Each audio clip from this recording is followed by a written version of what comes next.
if you were here, you'd be thankful for them, because I'm not going to use many scriptures at all. I'm just going to talk from the word generally. So the topic is the impact of the Indigenous church on a nation.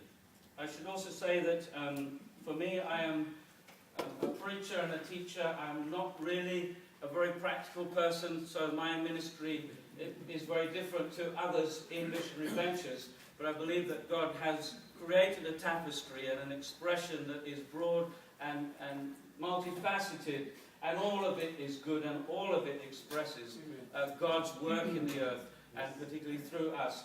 But my heart as a preacher and teacher is to connect with key leaders of the Indigenous church, so that you'll understand where I'm coming from once you've heard that. Just to clarify a few terms, the Indigenous... Wait a minute. I don't know why, but I'm not seeing this on my screen, so it's confusing me.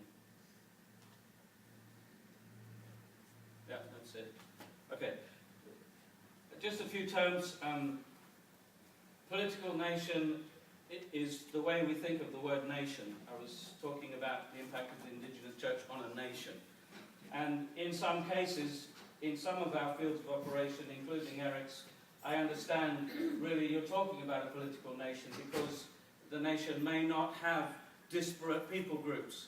But we also agree that the New Testament presents nation in the sense of a people group. And certainly in Uganda, where I serve, and in Africa generally, Africa probably has about 800 languages and associated people groups. So it's a very disparate continent, and definitely cannot be seen exclusively in the 53 political nations that are represented on the continent. So the term political nation could be used, but I would also like to express it in terms of reaching a people group rather than just a nation. Then, of course, within Western nations you have sub-cultures which also have to be reached. You might have a youth culture, you might have a bikers culture, and so on. So when we say nation, we're really talking about an entity that we desire to touch. And my experience has not been in the persecuted church environment, so I'm speaking from my experience as someone working in a non-persecution environment, which surely must be very different to a persecution environment where the church may be underground. And my perspective is that God's will for the church is to impact the nation, and I'm going to talk through that. The Indigenous church I see as locally autonomous, led by local people. Of course, we're all Indigenous somewhere. You know, an Indigenous person is someone who is naturally located where they are.